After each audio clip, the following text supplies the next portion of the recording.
He helped change UK drill music forever, but his mission was never about crime. It was always about music. This week on the Tales from a Trap podcast, I'm sitting down with producer, engineer, and plugged-in creator, Fumez The Engineer, a man who went from behind the scenes to helping shape the sound of a whole generation. He talks about how Plugged-in actually started, how he discovered music production, and why his whole focus was always about giving talented young artists a platform. Fumez has worked with some of the biggest names in UK music, from Central C to Tion Wayne, even helping create the huge drill remix of Bad Habits with Ed Sheeran, and building sessions that have pulled millions of views online.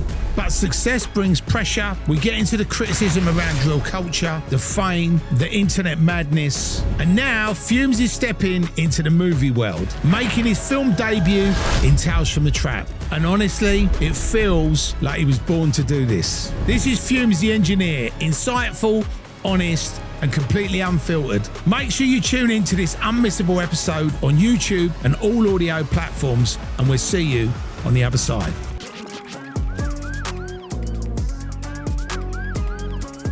Welcome back to the Tales from the Trap podcast, and today we are joined by a legend of the UK rap scene. His name is Fumez The Engineer, and he's just made his movie debut in Tales from the Trap. So please put your hands together for Fumez The Engineer in the building. Woo, woo, woo. That was an intro, my guy. That was a proper intro. Do you know what, Fumez? Obviously, I've been a fan of your work for a while, and we met probably a couple of years ago. We talked about the movie, and the movie's now happened. But for anybody that's watching or listening to this podcast, I'd just love to share, obviously, your story, where you was born, where you grew up, and how you got into music. I appreciate the accolades and stuff. Big up yourself, Terry. Thank you. So you want to know where I grew up, how I got into music? Like, I grew up in South Acton, but I was in between houses. Mum and dad didn't have the most solid foundation relationship, so it was like I was 1 year at my dad's, 1 year at my mum's, back and forth, changing schools all the time and that. Then in South Acton, I realised there was a youth club there, and that youth club was basically had a studio, and they said like, yo, like, boom, boom, boom, people can use it and X, Y, and Z. And then I met my mentor, who's now my business partner, which is Ren, and he got me into the music. So from there, I said to him, like, yeah, I was rapping at the start, and then he said to me, yo, like, everyone's rapping, da-da-da-da-da, like, be an engineer, be a producer, whatever. So I was like looking at the keyboard and these things, and I was like, you know what, this is actually, there's something drawing me in here. And then, yeah, cool. That kind of started my music career. Because I think a lot of people, when especially in London and probably in all the cities in England, when you're growing up and you're on an estate, where it doesn't matter what colour you are, what religion you are, everybody sort of seems to be discovering like rap and drill, and they're everybody sort of wants to be.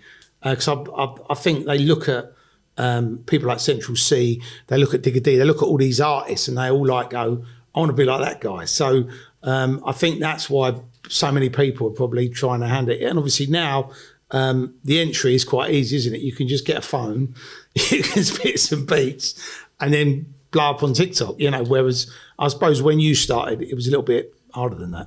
When I started, I don't know. It was just a different time, because it was like, you had SBTV, God rest his soul, RIP. You had him running around with his camera, and he was just filming everybody that he could get onto his platform, and he was laying down the foundation, which opened the doors for everyone else to come through. Do you get what I'm saying? So without him, I don't really feel like even a third of the industry would exist. Do you get what I'm saying? Because he knocked down a lot of these doors, and then he kind of made it easier for everyone to cut through and get in. Do you get what I mean?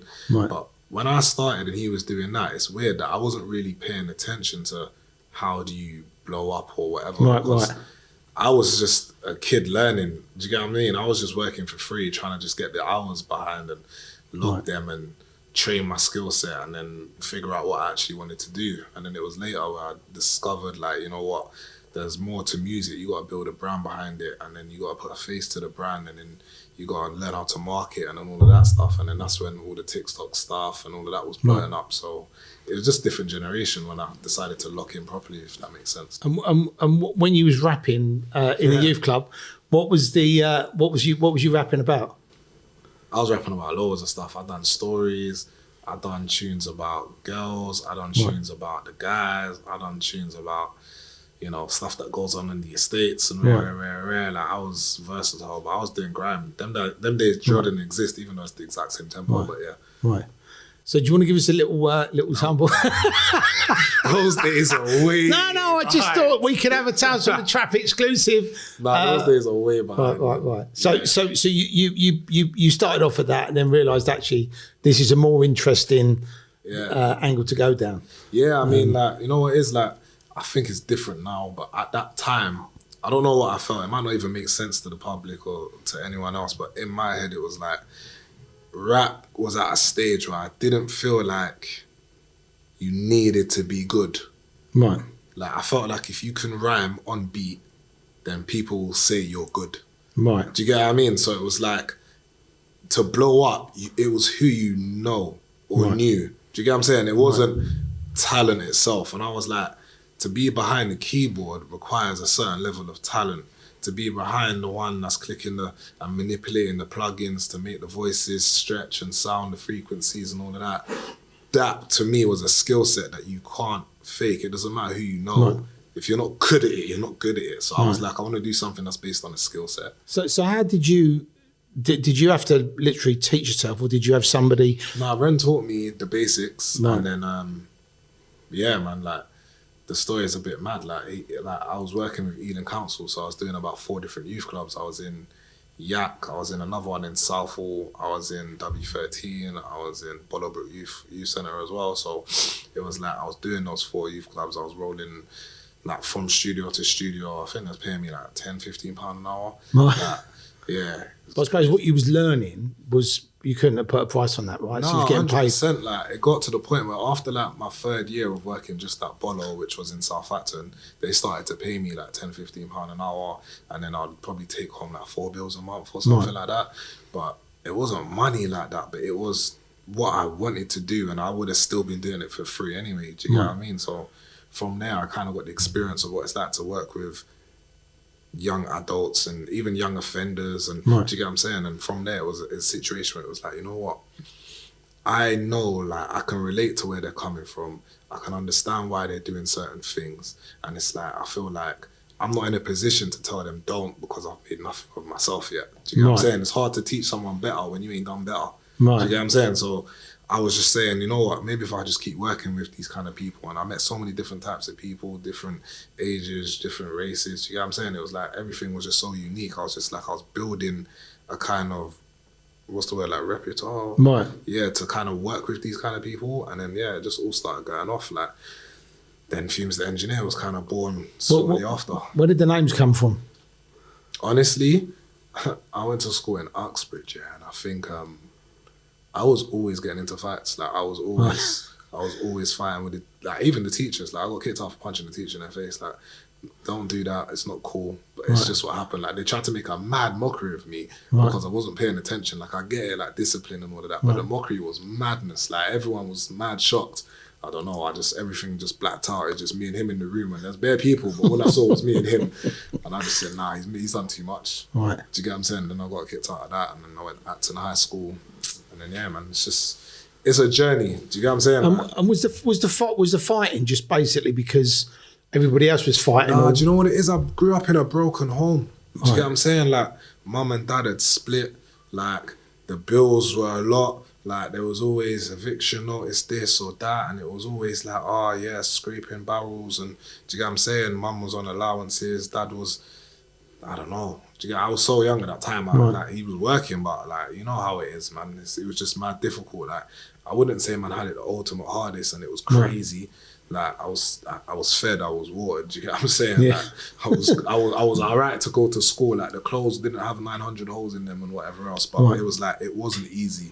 Do you get what I'm saying? But that's I suppose also when you're growing up in a state school and you're you're going to end up fighting. And so all of that just kind of made it like, I was just always on trigger. Like I was always triggered that stuff. Like, did you fall into, because obviously lots of people sort of, now it's obviously gangs, but back then would you say that you sort of fell into a group of fellas that all wanted to fucking fight? Let's have it right. I was in gangs as well. Right. You know what I mean? Like, let's have it right. Like, I grew up in the hood. Like, I was in gangs. But I didn't know whether the gangs was prevalent then as they are now. Or yeah, there was like, back in the day, like, I lived on both sides. It was mad. Do you get what I'm saying? So I lived where, like, dominantly MDP was kind of originated, and then on the other side there was BU, Section 18 and Grit Set, which all beefed MDP.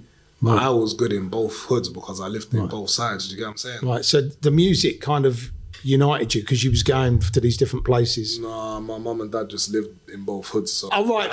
Sorry, I thought, this was before the music. Yeah. So obviously when music came, I was still in both hoods. Like I can, there's still like, I got family on both sides. Do you get what I'm saying? And I still go and check them and you know what I mean? And because of that, then they sort of give you a pass. I think like naturally, if you grow up in an area, like no one's gonna see you and be like, right. Do you get what I mean? Like you grew up in that area, that would just be crazy, bro. I can't lie. I wouldn't. Do you know what I'm saying? And obviously, like my peoples wasn't nobody's as well. Do you get what I'm saying? Like I had family that was. Do you get what I'm saying? So it wasn't really like, yeah. and you then obviously come up with Fumez The Engineer, but you said you was fighting. Yeah. So what was the? Because I was so hot-headed, they used to call me Fuming. Right. But then at that time, I think I just worked with Big Nasty. Like the first time, I don't think he'll remember this because we still chat now. But I feel like I just worked with Big Nasty, and then some other guy had my name, and I was like, damn, but it's not really like he had my name. I had his name because he was here before me. Do you get me? Right. And then I was just, as kids, like we was actually just delinquents, like normal. Like see how you got this place graffitied up and that? We were running around trying to put our tags on bus stops and running from police and all the stuff that I don't recommend doing, but we did anyway. Right. Do you get me? So then we just shortened it and came up with Fumez, and I was like, yeah, cool. And then when the music started, like, my mentor at the time, he was called Ren the Producer, and I was like, I like the whole and then what you are, and I was like, Fumez The Engineer. I was like, yeah, cool, that sits with me, and that's how I was born, bro. It wasn't even like mad thought of it. It was just like inspiration and product of my environment and circumstances. Right, brilliant. Well, it's good to know where the name come from. And Big Nasty, was that the first person you properly sort of collaborated with? You know what? It's weird because everyone I kind of like, admittedly, everyone I worked with was like third party. Right. So it was like, obviously, I was very cool with Rashid at Link Up TV and Joey Clipstar at Link Up. Like, they brought me in as like their official engineer at the time. Right. They used to make fun of me because I used to take it so seriously that like I had someone make me a banner that said Link Up TV's official engineer and stuff. Like, I was just excited to be in the game. Do you get what I'm saying? So I suppose when you actually do something you enjoy, and then you end up getting into something like that, then obviously you're like overcome with excitement, but you want to get it right. And you because someone said about your work ethic, about you're a perfectionist. Yeah. So you didn't think about calling yourself Fumez the Perfectionist? Nah, I think that would be a bit too, like, that's a bit mad. Like, it gives off, like, like the God complex. Right, I know what you mean. I know what you mean. But you did these third party things, and that's really what established you as somebody that obviously people had some music and they wanted to either make it better or enhance it, then you sprinkle your magic dust on it. Yeah, like obviously I was there, so it wasn't just like, I'm just doing third party things. It was like, but I felt like, I can't explain it, there was a difference between me hitting up, let's use Big Nasty as an example, because like me hitting up Big Nasty and Big Nasty coming to check me and work with me, then Rashid hitting Big Nasty and Rashid phoning me telling me, are you free to come to the studio? And Big Nasty and these people having no clue who I was, but just trusting that Rashid wasn't going to pick someone that had no clue what he's doing. And then me putting the work out and having my tag, because at the time I was still building my name. So I was working for free at one stage, and then Rashid put me on like a retainer that was then revoked later because of the business side of things. You get what I'm saying? So yeah, man. So when you was growing up, like you said, you've got these things popping off now, and then with the sort of the gang stuff. I mean, obviously, if you fast forward to now, it's obviously a lot worse now than it was then. But you know, when you was sort of, you know, entering that phase, did you sort of spend less time with the sort of gang stuff, or did you sort of still see them, but then you still did your music, or was you just literally focused on the music? No, I didn't ever want to be in, like, you see me as a youngin', I always kind of knew, like, cool, like, this is for a moment, like, this is not what I actually want to do. Right. But I'm a person where sometimes I just wanted to understand the experience of it, and that might sound stupid. I can't really explain it. It's like, have you ever done something and you're just like, you know what, I'm not sure about this, but let me experience it anyway. Do you get what I'm saying? Yeah. Just so I can say, like, that's definitely not for me, or, you know what, like, do you get what I'm saying? So, but I think a lot of people don't, when they live on a council estate, they come from a broken home, or when they're going through life and they're finding themselves, they sometimes can go down the wrong road, and some people go down that wrong road and they never kind of come out of it or turn right. They always go down that road and then end up dead or in jail. So it's good that you sort of saw the light. And I knew at the time that I was always like, it was a saying of mine, like, don't get in too deep and don't know how you're going to save yourself. Do you get what I'm saying? Because there's times where you can get in too deep and now you owe this one money or that one money and you don't know what to do, and this one's trying to run you down for this reason. And do you get what I'm saying? And it's just all too much. And then all of a sudden, that whole moment that seemed like a cool, fun thing to do is just causing you bare stress. But you're supposed to be some big bad boy now, so you can't even make it look like stress. You got to try and play it off and that. And I was just like, you know what, like, I kind of can see where that's going, innit? And a lot of people, they live it and they do it well. Like, I just didn't feel like that was something that I wanted to be involved in. Do you get what I'm saying? So I was always focused on the music. But obviously where I grew up, it was just like, all these people every day were playing Run Outs and 40-40 and Kirby and that. There's like 20 of us on the street.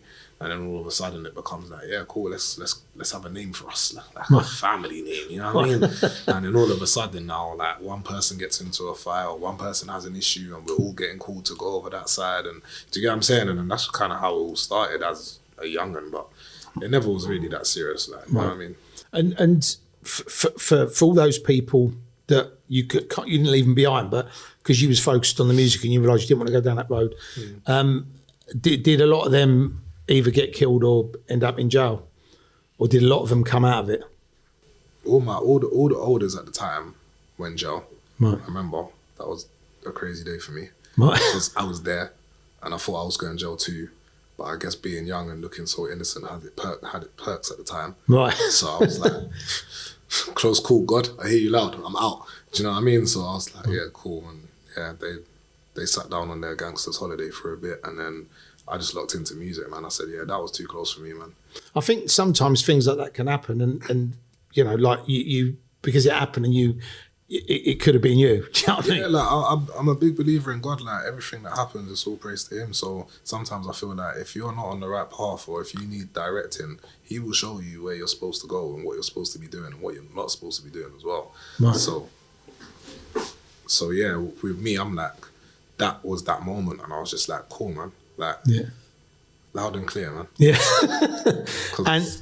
And when you did that you said you did that thing with Big Nasty. When was your first actual song where you literally did it as a producer or as an engineer, which got like a proper release and there was no sort of third parties? It was just you in the studio doing your own thing. I don't know. I think it might have been like the Who's the Hardest days when I used to do that.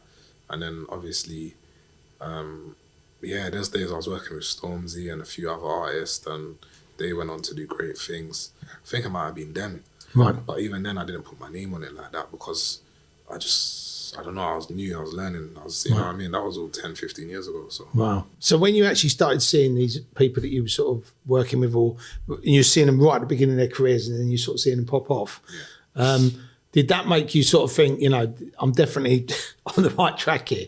Because you was obviously collaborating and yeah, do you know what it is? I didn't really look at anyone else's story and think because their story worked, mine will work. But I definitely felt like doors are opening. So there are opportunities. And obviously, I hadn't really seen an engineer like respectfully, that had blown up and had opened doors for other engineers. Do you get what I'm saying? So Right. it wasn't a thing of like, because like Stormzy blowing up wouldn't affect, like as a rapper, it doesn't affect me as an engineer. Do you get what I'm saying? That doesn't mean now I can blow up because he's on the stage and he's getting deals with Adidas and that. And then obviously I was thinking to myself, you know what, I need to be more public, and then I need to build my brand. I need to have my face out there. I need to get my own deals. And then that's when the idea of Plugged In came about. And then the next minute, you know, I signed with Hoodrich, and then we made history, I'd like to believe. Do you get what I'm saying? So how did that come about? So was that all you setting up the YouTube channel and doing all the stuff? No. I never wanted my own YouTube channel. I was always against it, and everyone always said that was very silly. And to be honest, I can probably hear them now. But at the same time, I was just like, you know what, like, if it ain't broke, don't fix it. Do you get what I'm saying? And I was like, my name had been built off of working with SBTV, Link Up TV. Do you get what I'm saying? So I was like, why do I now need to go and build my own channel? I'm not doing what you lot are doing. I'm not going out and filming 100 artists. Right. Little did I know. Plugged In came and I filmed 100 artists anyway. So yeah. But that was you that set up the YouTube channel, so Hoodrich, they were the sponsor, if you like. Yeah. And then you collaborated with them, but who was it a media company that did that? Yeah, but we won't talk on that. Right, okay, fine. Okay, no worries. Because you're not doing that now though, are you? No, I partner with companies, media companies, that, if it makes sense, it's the same as like it's the same as you guys. Like if you guys decided to collaborate with, let's use Grime Daily as an example, whatever, to put this podcast on that channel, you look at it and just say, cool, I can bring this to the channel and you guys can bring this. Maybe you guys can put input in this or this and this and can help in this area or financially, and then I can bring content, which is what blowing up in the internet now. So then you formulate a plan, a deal, and everyone signs if they're happy, and Bob's your uncle. Because I think Plugged In was, I mean, it became massive, didn't it? I mean, it was like, I think did it get bigger than all those other things you mentioned? Because there was a time where you could argue it was the biggest freestyle platform in the UK, yeah. Because I thought that when I saw it, I was like, fucking hell, there's millions of people watching this. Do you know what I mean? We had crazy views, crazy streams. We had a real moment, and I feel like that moment is still, we still have moments. Like we had the Twins come on and they broke barriers. We had Young Diz come on and he was trending over Christmas. Same time when Mariah Carey's always #1 on YouTube, and that we was #1. Right. You get what I'm saying? So it's like there's still moments. Like we had Ambush drop, he's Plugged In, he was #1 over Christmas period again. So we had like 5 Christmases in a row where we was #1 over like the Mariah Carey's and that. So it was like, like in the UK, but still. So the Americans of Mariah Carey, we got Fumez The Engineer. It wasn't even like that. But it's just like, that's just what was happening, innit? Like, it was amazing. One over the Christmas period, you get what I'm saying? Because anybody that, you know, has a YouTube channel or does anything in that music space would always, that's the sort of coveted spot in it, #1 at Christmas. That's probably the hardest thing. Yeah, it's the hardest thing to really do, and we managed to do it like 4 or 5 years in a row. And obviously there's no marketing, there's no money, there's no financial input you can put in to put yourself at #1. That's just down to popularity and people actually liking the content or the videos, the music you're putting out. So for us, that was an accomplishment. So for somebody watching this that is inspired by obviously your journey, what you've done, and they're looking at it going, I wouldn't mind trying to create something like that. What do you think made that a success? Because like you said, you wasn't spending a lot of money on marketing and advertising. So what would you say were the keys to success for making that channel blow up from when you started? I wouldn't say channel, I'd say platform. Plugged In was its own platform, and I think like it was a breath of fresh air. And sometimes, let's have it right, like as a businessman, I'd like to think like I'm good at what I do, but I've always said like music, entertainment world is there's a lot of stuff is dependent on luck. Right. And it was just the right time. It might, like, some people might not call it lucky, but I'm not angry if someone says, oh, that was kind of lucky, you know? Right. I'll be like, bro, like I couldn't have planned, like there's no way I planned for, cool, I'm going to drop Plugged In and 4 episodes later, I'm going to be like, do you get what I mean? Like I'm going to have Hoodrich knocking on my door, and then they couldn't have planned that. That was lucky for them as well, in my opinion. Do you get what I'm saying? It was lucky that we both linked up at the right time. And obviously some people would like to play down like they're a mastermind and like they strategically maneuvered every piece. But bro, let's have it right. It's just like I dropped it at the right time. I could, if I dropped it only now, I don't know. It might blow up. It might not. If I dropped it 10 years ago, it might have blown up. It might not. But timing's everything. They do say that. They do say timing's everything, and also think, like you said, you come with something fresh. You come with something new. The music was exploding, and nobody was doing what you were doing. So yeah, I think you know what it was that kind of stood out at the time. Yeah, is that I was the only platform that I don't just accept your audio. Like, I want to be in the studio. You have to create that with me, because my creative input and what I want to do with the song and the direction and how I want to bring it to life, I feel like that takes it up a notch compared to the other freestyle platforms that would have at the time just been accepting, oh yeah, cool, this guy recorded it here. Yeah, that sounds all right. Let's push it out. Push it on, because I'm an engineer, because I produce music, singles, albums, whatever, it was like, yo, like I actually sonically want to be able to enhance the sound here. So I need to play a role. And that was what kind of, I feel like we had that edge because it was the clarity and the way the songs were hitting, and do you know what I mean? So I'd like to say, yeah, that played a little role. Well, I think that's probably, you know, what you just said there was what set you apart from everyone else, because everyone else was just like, give us all the content, let's just whack it out. Well, you was like, I like the content, but I want to make it better. And then obviously if you're putting your own spin on it, and like you said, if you are elevating it, then people are going to be watching that and going, actually, this is really fucking good. And then I think that's what happened, man. But it's the like anything that I've ever done that's been massively successful, it's normally word of mouth or people saying, have you seen this? If people don't do that, then it doesn't go anywhere. Do you know what I mean? It's sort of, so I definitely think that if you do good work and it's consistent and you put it out there, then eventually it will catch. Do you know what I mean? So yeah, that's what I think. I think consistency is key, and I just think you need that lucky break, bro. And that's why I say, like, part of it's lucky. Like, even like me and you, we met through Macy. Do you get what I mean? And like the way I met Macy was like, how did that happen? Do you get what I'm saying? So it's like, I met Macy for a mate because he was at some event, and he said, I met this really interesting woman who's like a financial advisor, and you should meet her because she might be able to help you raise some money for some films. She's got some interesting clients. And then when I got chatting to her, she said, what are you working on? And I said, I'm putting this film together called Tales from the Track. And she said, have you heard of my client, Fumez The Engineer? And I was like, yeah, of course. And she said, well, why don't we ever meet up? And what was really funny was I didn't tell, because my son's a massive fan, right? But I didn't tell him. So when we put that picture up on Instagram, he's on the phone going, Dad, he's going, how the fuck do you know Fumez The Engineer? I said, son, I might be, getting on a bit, mate, but I still have connections. But he was like blown away by it. And then I know it took time to get the film off, but I think it happened when it was meant to happen. Yeah, and that was a good lesson for me as well, because there was moments where I was like, oh, I wonder what's going on. And then I kind of learned, like, you know what, like the business side of things, some things are out of your control, and doing business and having to wait on other people and then experiencing like someone else having to wait on other people as well. I'm like, so it's not just me. Do you know what I mean? Like, this stuff happens in the industry. I think whatever you're doing in the media space, you're always waiting for somebody else. You always need this, you always need that. And the thing is, if people don't do what you need them to do on the time you're on, you're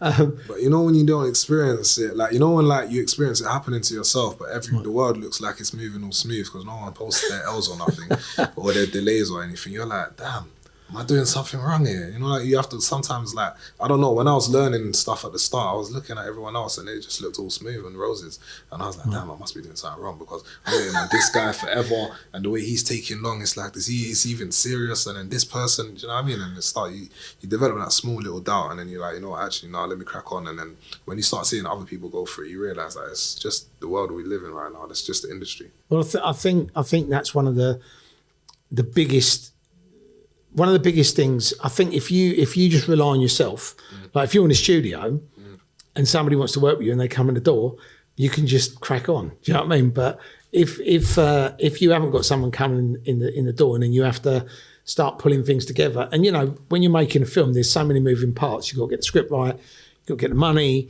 you've got to get the actors, you've got to get the locations. There's so much stuff, and people promise you stuff. and then they don't deliver. So people say, yeah, I'll do this on this date, and it doesn't happen. And you're going, okay, well, we're not going to make the film on that date. And then and what I tend to do is I don't tend to ring people and say, oh, just to let you know, the film's delayed 3 months. I'll just wait until I know it's happening. Because otherwise you're the bloke ringing people up going, oh yeah, it's going to be next week. It's going to be next week. Next week never comes. You know, it's dark because it's not even your fault, but people will look at you and I think it's you. Yeah, but they think you're fucking them about. So so you have to do it. Yeah, it's dark. Yeah, But going back to obviously you doing your journey. So after the plugged in thing, would you say that the plugged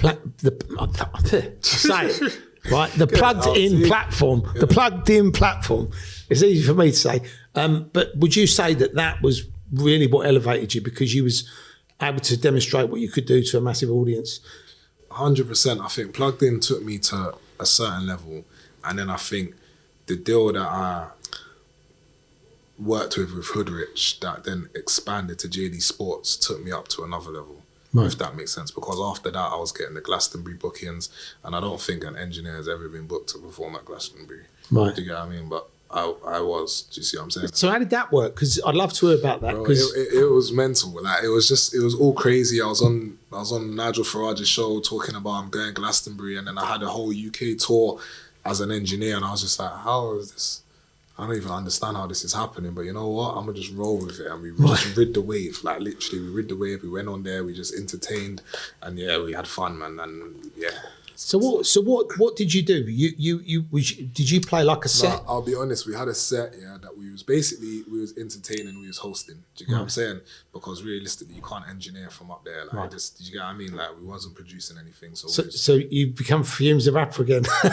I don't know. We was just entertaining. It was like I can't explain it. We was just playing the song. I was playing the songs that man would be vibing to anyway. Right. I was putting a list together based on, all right, cool, I think the crowd will appreciate hearing these songs. Right. And man just gonna go and jump in the crowd and crowd surf and run around in circles and shit and just meet everyone, bro. Did you have the artists that were sometimes, I brought people out, but obviously you can't bring everyone out. No. So I brought people out, and then it was like me and the DJ sat down and we was like, yeah, cool, play this song and this song, cut that one here and do it there. Like I'm always hands on with everything I do. What DJ did you do? Renz. Oh, that's your partner, isn't it? Yeah. Nah, like Ren is my business partner, but Renz is a different person, and he's the latest DJ that's going. Right. Wow. And then obviously after that, I'd say like Rachel Fox as well, because she helped me. She taught me how to DJ. Wow. Do you get what I'm saying? And then from there, now I DJ. Right. Do you get what I mean? So that is also a massive art, isn't it? To be able to make music and then, it's just a pivot as well. It's like, because I grew up on 50 Cent, do you get what I'm saying? And despite whatever trials and tribulations he went through, what I can see is that he never left himself without a door open that he was ready to walk into. Do you get what I mean? Like when he walked away from music, I say walked away, you can call it early retirement or whatever, because he always dibbles and dabbles. But when music wasn't his primary focus, he then went into acting. When acting wasn't his primary focus, he went into making the movies, and then he wrote himself into the movies, and then he wrote his singles into the movies, and he brought it all round. Do you get what I'm saying? And it's like, as a businessman, like, he's really doing it right, because he's getting paid for writing, he's getting paid for acting, he's getting paid for making the soundtracks and everything. And I'm like, cool, safe. I mean, he's like a phenomenon. I mean, I think when he released Get Rich or Die Trying, that was like completely changed up the rap game, because everyone was sort of like, fuck's this geezer, you know what I mean? But he just come out and it was so good, and every track on that album was a banger. Do you know what I mean? And normally when you had an artist bringing out an album, there'd be a couple of fill-ins, there'd be a few bangers, but every single one was... The funny thing is, I wasn't really like a 50 Cent fan for music at that time. Do you get what I mean? Like Hustler's Ambition was the one for me, and then there was a couple other songs. Was that the one after Get Rich, or was that the one before? See, I couldn't even tell you. Like, I won't pretend I was his biggest fan when it comes to music. I was a fan. Hustler's Ambition was on repeat for a good couple of years, I'll be honest. But it was the business element that I saw, the moves that he was making, and for some reason in my head I could just work out kind of, oh, that's why he's doing that. Okay. And then do you get what I'm saying? So for me, it was like, yeah, cool. Like, there's got to be other elements, and then that's why we're here now, because I wanted to explore the acting. 100%. Do you get what I mean? Well, I think what he's created is phenomenal, and I think out of all the people you see on social media, he's probably the funniest. I mean, the shit he does.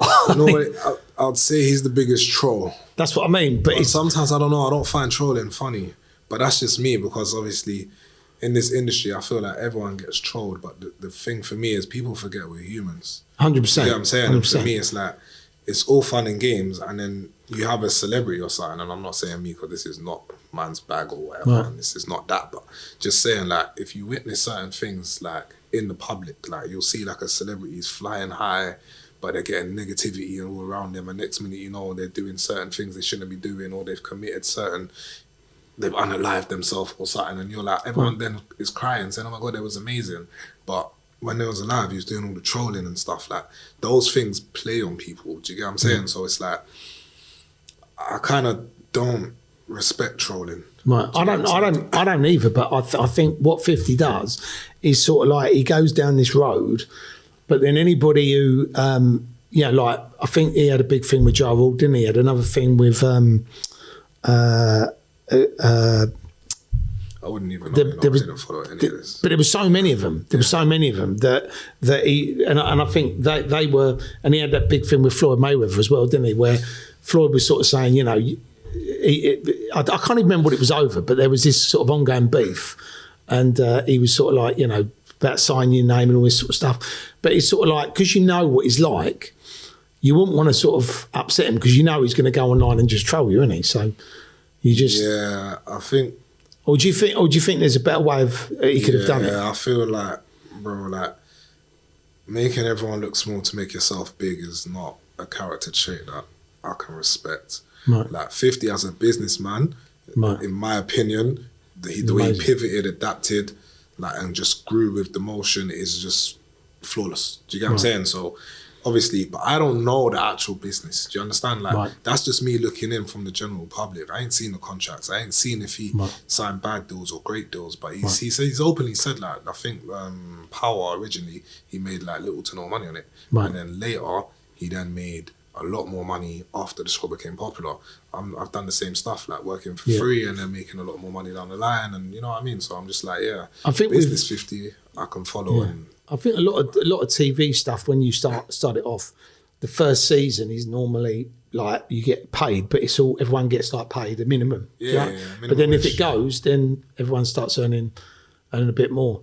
But you hit the nail on the head. What he's done as a businessman is unbelievable. There's nothing but respect for that. Like that. But you think that the trolling thing doesn't really portray him in a good light.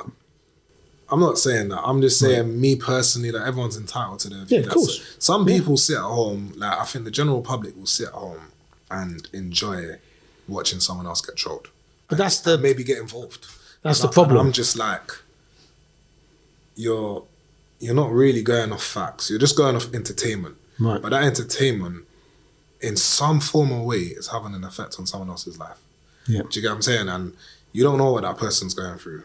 You don't know what's going to push them over the edge. So while you're at home with your, whatever you're doing, your job or your happy family, or even if you got nothing and you just want someone else to feel like you don't know if that person's going to go now and decide this is too much. Right. Do you get what I'm saying? Because that's the world we live in nowadays. Do you get what I'm saying? So it's like, when I see people trying to come up or trolling and just back and forthing on the internet, I just feel like whoa, like, could you not have picked a more like inspirational, come on man, there's bare young people that are out here thinking that this is what's going on now. Well, I think it's been like, if you watch a lot of reality stuff, a lot of reality television was all about making people look silly, like with that I'm a Celebrity, you know, eating fucking kangaroo testicles and that's different though. That's not on a personal level, that's on an entertainment level. Right. Do you get what I'm saying? So if me and you, like, we done it in the movie, do you get what I'm saying? I said a cheeky line. Do you get what I'm saying? Like, that's entertainment. Do you get what I'm saying? It was not personal. It was not me going on the internet and trying to attack your character, or me saying stuff like, you know how 50 will just try and dismantle a whole human on the internet. Like, it's dark. Right. But that person, like, everyone will act like it means nothing and try and laugh it off. But why do you think there's like, bro, there's real stuff happening behind the scenes because of certain actions? Do you get what I'm saying? Because it's like, yo, like, whether, do you know what I mean? Like, it's a lot, but I feel like people need to remember that these people that you love to watch and these people that brought you good movies, good music, good shows, good content, like, they're humans and they came up just like you. So when you're sitting there trolling them and just trying to ruin them, and you're thinking this is just fun and games, but at some point they're thinking this is not fun and games no more. Right. Do you get what I'm saying? So, yeah. Well, there's a lot of it online, isn't there? I mean, there's so much, like, literally, there's people that make careers out of just going online and trolling people. So, you know, you know, and that's their audience, isn't it? Do you know what I mean? But I think with 50 Cent, and I might be wrong in saying this, but I always thought the stuff that he was doing, he was promoting himself, and he was always like, he seems like someone who's always taking the piss out of something or making a joke about something. But then I think he plays into the narrative. So if something's in the news, he'll make a joke out of it. Do you know what I mean? And but then I've seen people giving it back to him as well. So 100%. It's not one way, you know. 100%. I think it's all fun and games until it's not. Yeah, I think positivity is really important in life, because if you wake up and you're not positive, it's very easy to talk yourself into being negative and not having a great day. 100%, bro. That's why you got to wake up, try to get your gym sessions in, look at the positivity that's going on, and just try and elevate yourself, your business. So when you wake up in the morning, Fumez, do you literally go to the gym? Do you have like a routine, like, to get you in that right mindset? You know, sometimes I listen to like a motivational video, like I listen to like Les Brown. He's one of my favorites to listen to. Or I just slap on, I just type in motivational videos and listen to something random to try and see if there's something else that I catch. But then, I'll make my porridge, put my protein powder in there. And like, you know, I'm trying to lose the little belly. You know what I mean? So I'm like, cool.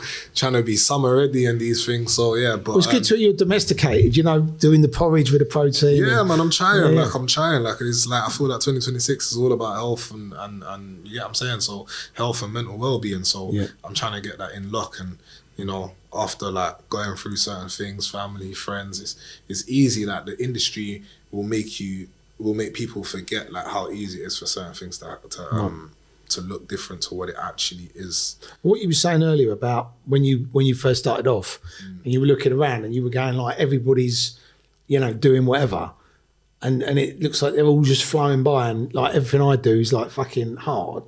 I do think that's one of the things that lots of people, it doesn't matter what business you're in, but everybody wants to make it look easy. Nobody wants to make it look hard. Everyone wants to make it look easy, so that you know, because if someone says to you, I'm having a really tough time, you don't really want to fucking hear it, do you? So most people, it's crazy, man. I feel like the music industry is just one of those places as well. Like, it's like, I don't know, like, the music industry, if it looks easy, then when you make it, they want to pull you down real quick. Right. And then also, if you make it seem like, like, I had the hardest story ever, then they're like, bro, here's a tissue, wrap your eyes, man. Do you get what I'm saying? So we live in a generation now that there's no real winning. You just got to crack on and just stay tunnel vision and focused. And for you, being in the music industry as long as you've been in it, how's it changed from when you started? I think like there's not a lot of unity anymore. I feel like there's certain circles that people move in, and like, you know, like I remember when Drake released that song, and I think he's talking about no new friends and all of that. I feel like that was a trending thing, but I always felt like I went against that. I was always like, why would I not want new friends? Like I'm looking at like, like, I want to meet new people. I want to explore new opportunities. I want to make some new friends. Do you get what I'm saying? But I was like, okay, cool. But everyone was stuck on the no new friends, like close circle stuff. And I feel like that's where we are now. Like, if you look at a lot of rappers, they're collaborating with their circle. But they're not going out. They're not exploring out unless it's international or unless the business is phenomenal on one side. And with the business, it's a hard business, right? Because since the streaming's happened, obviously everything's shrunk. Yeah, the streaming money got cut as well. Spotify. I remember at one stage it was 5K for 1 million views, 1 million streams. Now it's like 3.8, 3.7. There's talks of them making it like 14.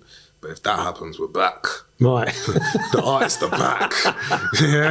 Producers, everyone's back. Right. But will they do that? God knows that. And because I've always, because a lot of music artists, when they go into it, they don't actually know how it works, right?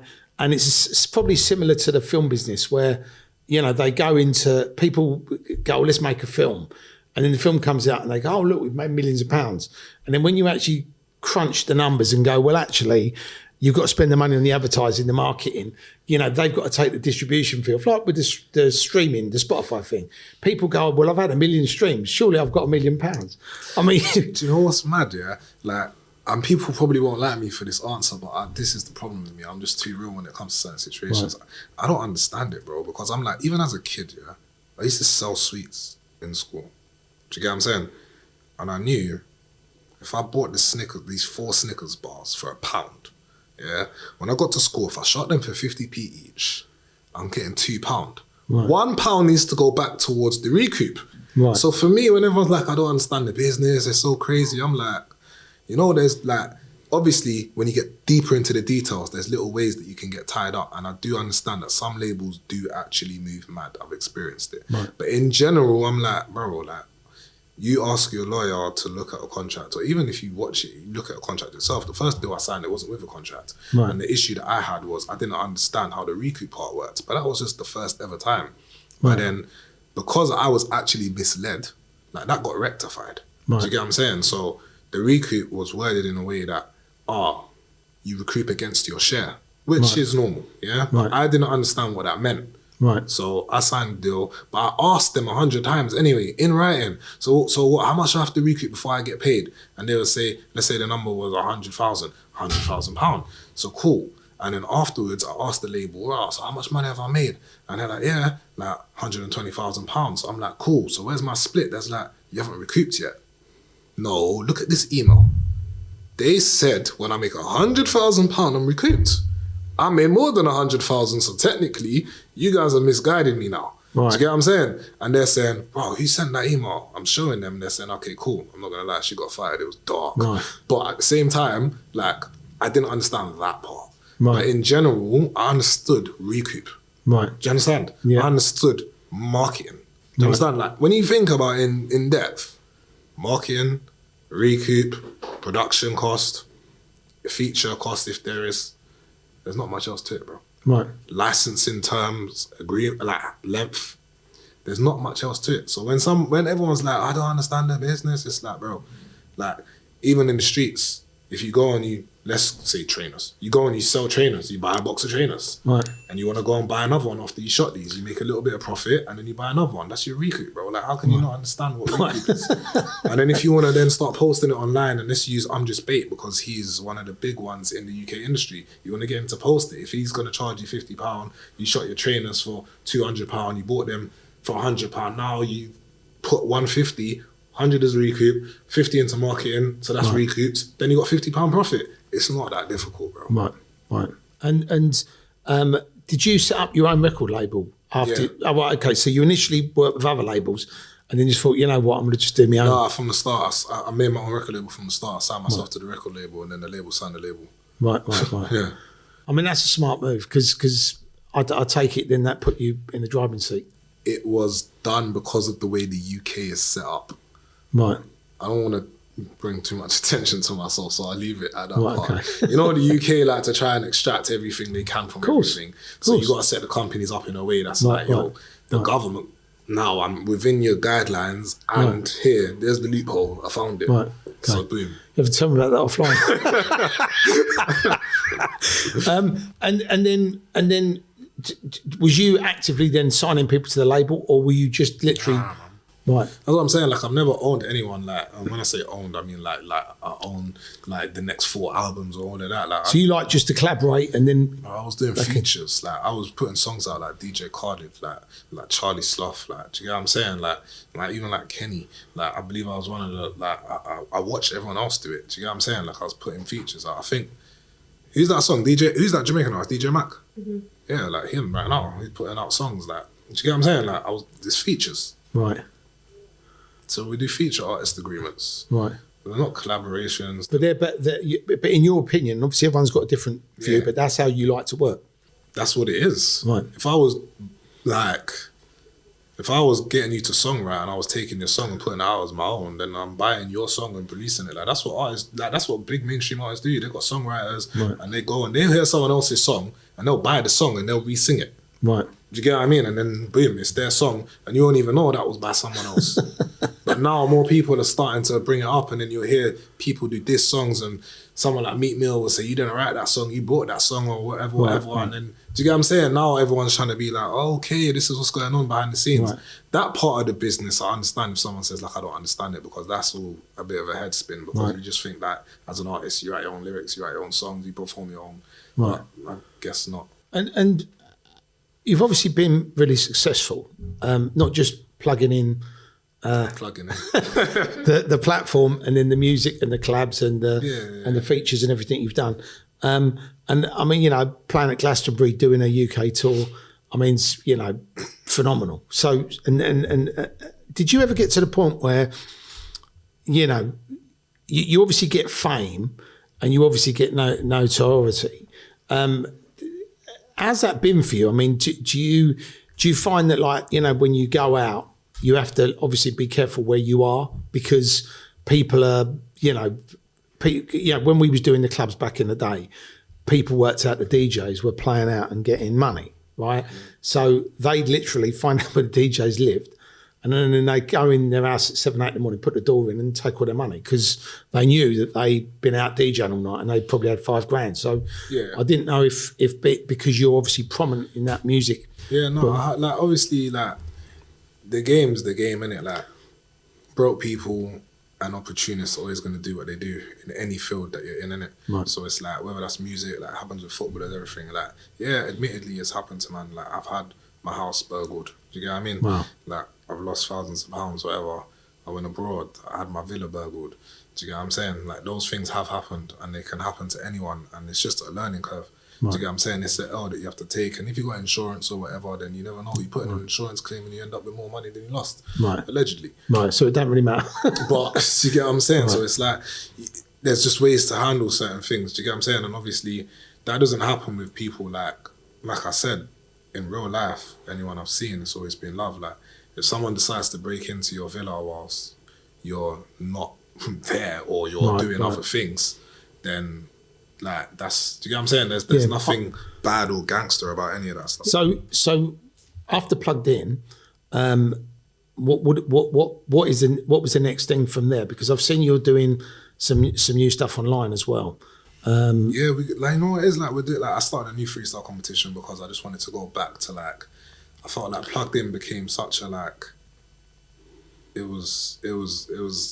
had this, I don't know the right word, but it became such a thing that it was like, it couldn't be accessible to everyone anymore. Right. Do you get what I'm saying? Like there had to be a quality control for it to stay relevant and also be able to keep thriving.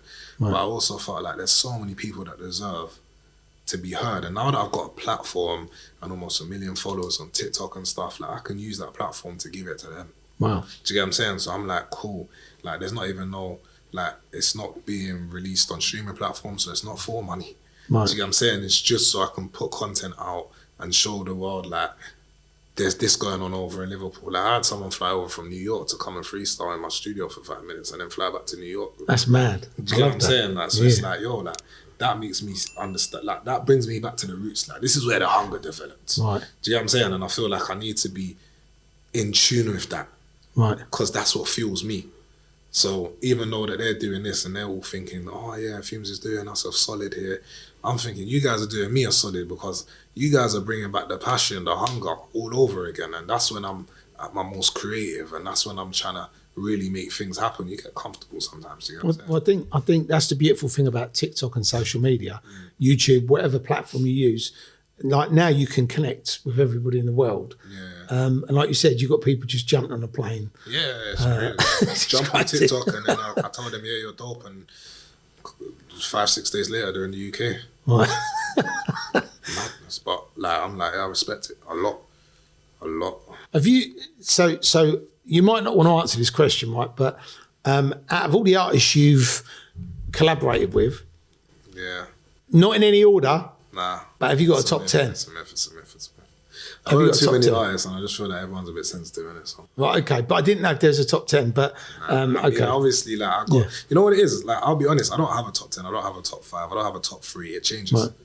Yeah. I feel like my mood determines who my top 3 is. Because someone said that to me the other day. He said, "What's your favourite film?" And I said, "I don't have one. I have multiple films." Do you know what I mean? It changes. Like if I'm like cool, if you're with your brethren and you want to go and party, my favourite song's not going to be a heartbroken, oh my God, I lost everything, but I'm going to get it back type song. Do you get what I'm saying? It's not going to be a real rap pain relatable type song. Right. It's going to be something with a big energy and that makes me feel like, yeah, let's go, lads. Do you get what I'm saying? Whereas if I'm feeling like, yo, I need a kind of motivational, like I need some, if you lost it all, like don't worry, I did too, and you can like grinding from nothing, don't worry, it was me too, like, then it's a different type of vibe. That jumpy song's just gonna piss me off. Right. Do you get what I mean? Like I wanna hear this, so I don't have a top song. It depends. If I wanna get motivated, I know who I'm gonna, what plugins I'll listen to. If I wanna feel like, yo, like, yeah, we really came from nothing, I know what music I'm gonna listen to. Do you get what I'm saying? So yeah. And where did the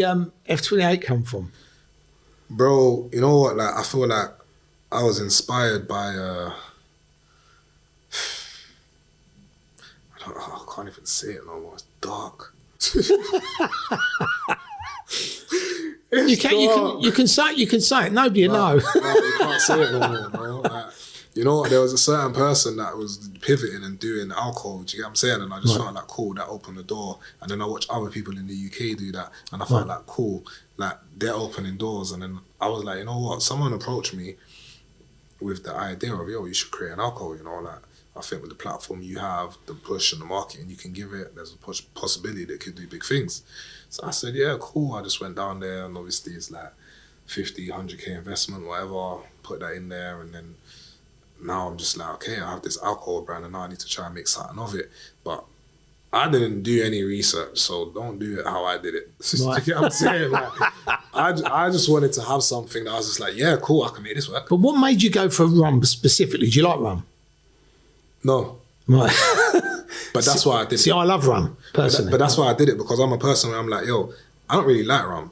Right. Like, if I'm honest, like, I don't really drink a rum. Like, before it was a vodka. Right. But now, it's this. Right. Because what I've done is I said, cool, I want to make a rum that I'm going to like.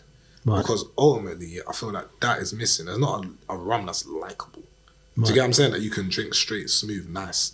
Like, dare you to drink Ray and Nephew straight and tell me that shit's nice. Do you get what I'm saying? Put it in a rum punch, yeah, you're scaring off. But drink that shit straight and come back to me, bro. But that I've not tried the new one. That's the pineapple, right? Yeah, this one's out in summer. So there's pineapple, there's caramel. And then there's Blanco. Right, the Blanco I've tried, it's good. Yeah, the Blanco is just a smooth, straight one. That's the one what you use for your chasers and all of that. Right. You can drink it smooth as well, because that's how the brand is being designed. Like when we was engineering it and trying to get it to the right level, it was a case of, all right, cool, multiple days in the lab testing, back and forth, and then getting to the point where it's like, cool, hangovers are not bad, aftertaste not bad, it's strong, but it's smooth as well.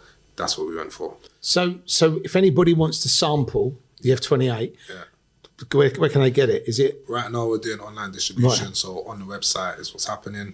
We are trying to break down the whole UK kind of infrastructure and get it into all the shops and stores. Right. But that's why I didn't do my research before, and it's not as quick and simple as I thought it would be.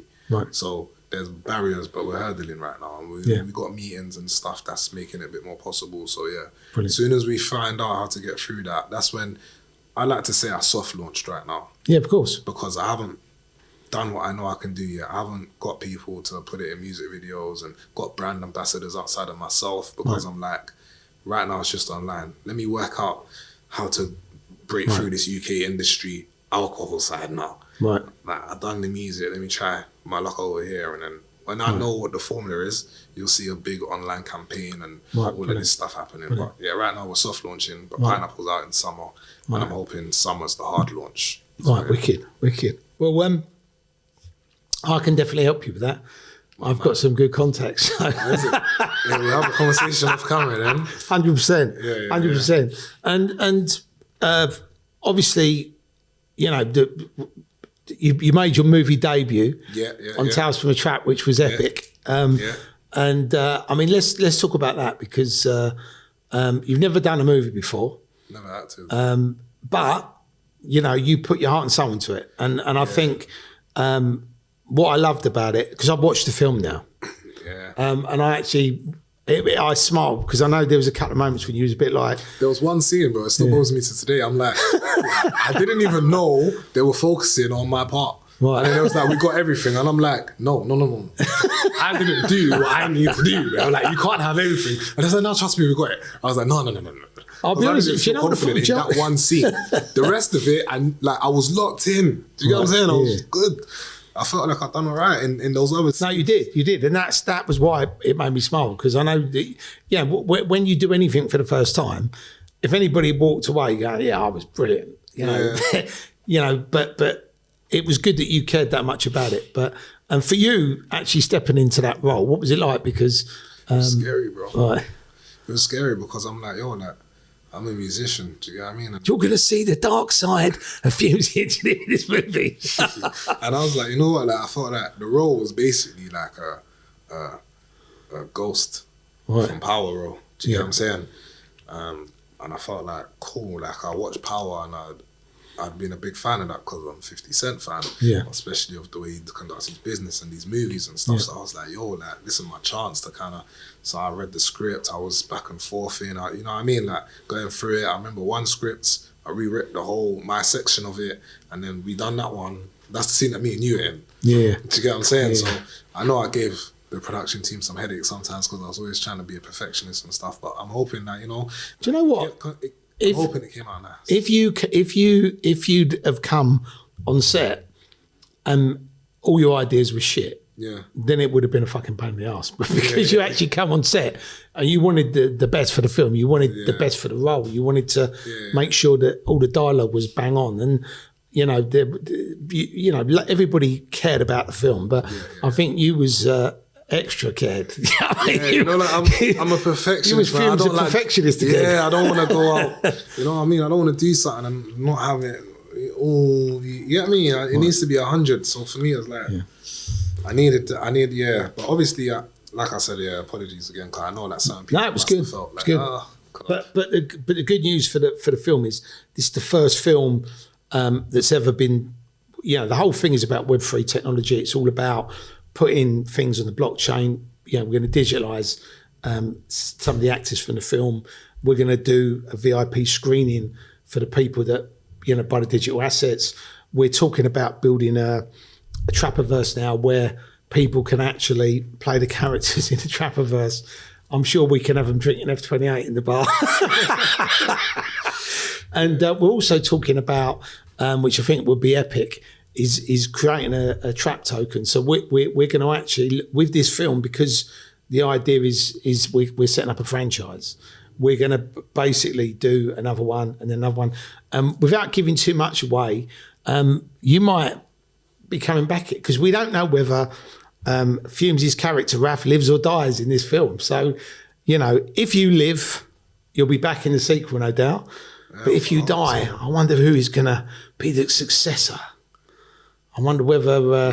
see, because of who Raph is, I feel like if I die, the whole hood has to ride out. It has to be mad.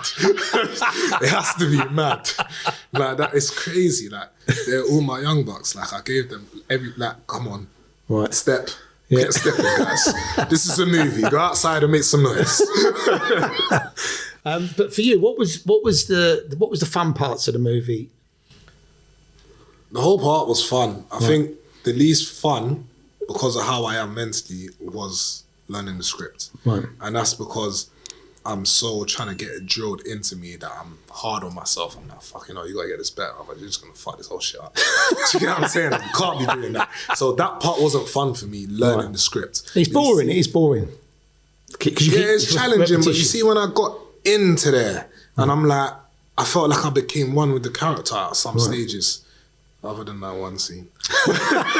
But at some stages, I felt like, I was really in there with the character. I felt like, maybe this might be something that I'm actually, I might try and follow the 50 Cent route on this one. You know what's going to happen, don't you? You're going to be at the premiere going, that's that fucking scene, that's what happened. And everyone will be like, fucking brilliant in that scene. What are you talking about? But so. In your head, you'll be thinking... I'll never let you down live that scene.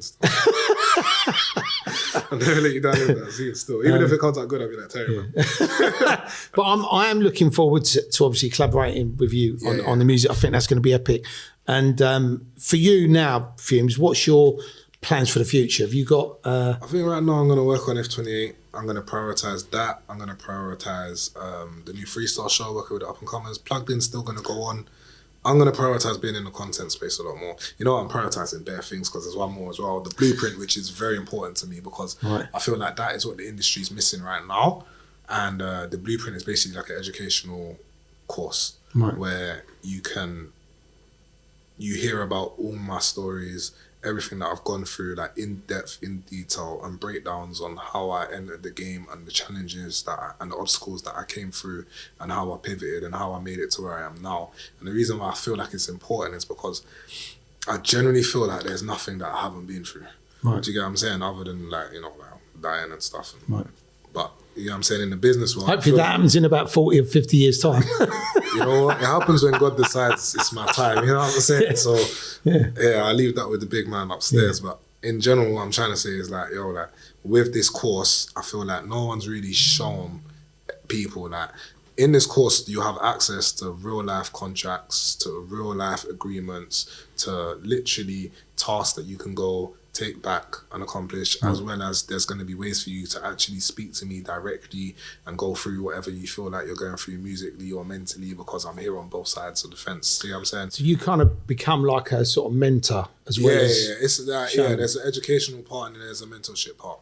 And it's basically split into two, and the educational part is basically charity-based, and then the mentorship is basically private limited company. So, that's brilliant. Well, I think that's going to be amazing because so many people who, are from the working classes in the hood may not know a lawyer or an accountant or a mentor. So to actually have that online where they can reach out and go, I want to know. Yeah, and it generally, like, I watched it back for the first time in like 6 months, because this isn't new, it's been something that we've been doing. So I watched it back for the first time in like 6 months, like last week. And generally I looked at it and I said, rah, like, man, I listened back to it and learned some stuff from it. Do you get what I'm saying? And I was like, yo, like, yeah, because it literally breaks down like how I started building my team. So so someone's filming, actually having a conversation with you? No, it's like me chatting to the camera, and then there's real life moments, and then there's like stories, and then parts of it we're looking into it now, maybe animated as well, and there might be some AI stuff that goes on to make it just easy on the eye. Because it's not audio book, do you get me? So it needs to be visually as well. So is are people going to be able to access that online? Yeah. And then they sort of pay a fee or something? Or no, we're working up the logistics. So like, obviously, like, there's one side that's charity based, there's the other side that obviously we're monetizing from. So we're working out the logistics, but first the priority is getting the content right and having it ready to go. Do you get what I'm saying? So, and making sure that there's not nothing that I miss, because I don't want to miss something that's vital to people on their up and come, and they feel like, yo, like, I really need to know this. Do you get what I'm saying? Because I feel like, because of everything that I've been through, there's not much that is left. Do you get what I'm saying? It's just, you'll go through it in your own way, which is what I also talk about in the blueprint, and then how to manage it, and the stuff that I did to manage it, and how I managed to stay sane and positive, and all of these things, and how, you know, I know how it gets when people are not there, or everything starts changing around you, and they say you're the one that changed, but in truth, like, you never used to ask me for money. So who changed? Do you get what I'm saying? So it's all the real life stuff when you're coming up, when you're up, when you're down. It covers all bases. And then it also gives you the blueprint on like, cool, deal structures, music, marketing. What do you need to do? And then it can be applied to entrepreneurs, medias, like camera people. It's not just for rappers, it's not just for engineers, producers, but it covers all the bases. So that's what I'm excited for. I'm going to look for some serious funding so I can do some serious marketing, because I do think like it's got potential. 100%. So, I think what's amazing here in your story today, Fumez, is all the different things that you've got, and the things, and you know, you don't stand still. You know what I mean? You're always moving. You're always going, how can we do this? But all the things you're doing make sense. Sometimes people go, oh, I'm doing this thing, and you're just like, fucking hell. Like, why are you doing that? But everything you said today makes sense. And I think the helping people get on the right track is really important. And like you said, you know, if you're going to mentor them, then obviously they've got to pay for that. I mean, it's not free, but the actual blueprint side of it gets you going, and then you know most people will follow that. But to know that they've got a direct line to you, you know, that's it's something I wanted to give, man. I just don't feel like I like, not throwing no shade or whatever, but I don't feel like enough public figures are looking out for the up and comers. Right. Do you know what I'm saying? Like people pretend they are for their own like engagement and stuff, but I don't feel like they actually are. Do you know what I'm saying? Right. Whereas I came up on youth work. I've done all the youth clubs in like, you know, from Ealing Council, and that was what I loved doing. And this is why I'm making new freestyle shows, because I actually like working with people and growing with people and seeing them go off and flourish. Like I don't have them chains and no shackles. Like they go off and they flourish, and I just look on and say, yeah, cool, I played a little part and this guy's come up or whatever. And that's enough for me. Do you know what I'm saying? So yeah, man, I think that's how we'll sign out, man. Wicked. And with your keys to success, what would you, if someone said, you know, I'm thinking of doing anything in life, what would you say are the main things that they need to follow to be successful? I wouldn't see my thing as, I wouldn't say like, oh yeah, I'm mad successful, so I can tell you how to be successful. No, but what I mean is, like, if someone said to you, I want to be a success in life, what guidance would you give them? Like for me, I'd say, don't give up. You know, you've got to show up. You've got to work hard. You know what I mean? See the blueprint. I mentioned that. I mentioned like what people normally say to people. Right. And I feel like, that's what everyone says, but that's not what it is. I'd say take in the blueprint properly, because that will properly give you a good insight to where you need to be. And it's one of those things that I don't think you watch it once and then cool, you're done with it. Right. I feel like you watch it maybe once a month. Do you get what I'm saying? Just to reprogram and get back into the mindset. And I feel like it's like, you know, that book, The Secret, when that landed and everyone started realizing positive thinking and manifestation and all of that. Like, but that's part of it. But the blueprint is where it's at. Yeah, I'd like to say, I think so, man. Even if it's not like some huge online success, for me, I know that certain people, it will change their life, and for me, that's enough. Brilliant. Do you know what I mean? Brilliant. So that's what I've been trying to do the whole time. Amazing. So I'm happy with that, man. Yeah. Well, Fumez, thanks for coming on today, mate. Really good to see you, brother. Yeah, and it was exciting going through everything. And I think a lot of people are going to. Let me ask you one last question. Yeah, sure. What platform is the movie going on? Do you know what? We haven't sold it yet. We haven't got to finish it first. Okay. But I would imagine cinema, and then it will be that. So I don't think the music industry does this, but the cinemas is like the first platform. Yeah. Then it goes on to premium video on demand, which means you pay sort of £15 or whatever to watch it on your telly at home. Yeah. Then it goes to the normal release, and then it normally goes on Netflix or Amazon probably 4 or 5 months after that. So if we get a release on this October time, I would say October cinema, December will be home entertainment. And it's really weird, like in the old days, you used to have 3 or 4 months gap between the cinema release and when it went out on the premium video on demand, but now it's a month. Yeah. So it could be October in the cinemas, November premium VOD, December, January home entertainment, where you can rent it, buy it, and then it'll be on Netflix or Amazon probably April, May next year. Obviously, as someone that's a Netflix fan, I'd love to see it on Netflix still. Like, that would be like a moment to look at myself like on Netflix, like. Yeah, accomplishment still. So if we can make that happy too. Well, just think about the premiere. The premiere is going to be epic. Do you know what I mean? Yeah, no, 100%. Like in the cinema as well, epic moment. But I can't lie, there's just something about Netflix, bro. Like there's just something about Netflix. Like yeah, bro. Like, yeah. But obviously, I'm happy with whatever it does. Yeah. But yeah, like in general, like dream, watch myself on Netflix. Like I've seen other people that I know that I've seen on Netflix. Right. It's a surreal feeling when you meet them in real life. Do you know what I mean? Like Michael Ward was a big one for me as well. So I was like, yo, like this guy's like a proper like clean-hearted brother. Like, so for me, it's like, yo, like Netflix. Yeah, it's all about Netflix. But yeah, thanks for having me, man. And appreciate it. Man. Thanks so much for tuning in to the Tales from a Trap podcast. Fumez The Engineer, what an amazing guest, what a great story. Make sure you tune in next week, we've got another fantastic guest, and make sure you like him, make sure you're subscribing, and we'll see you on the other side.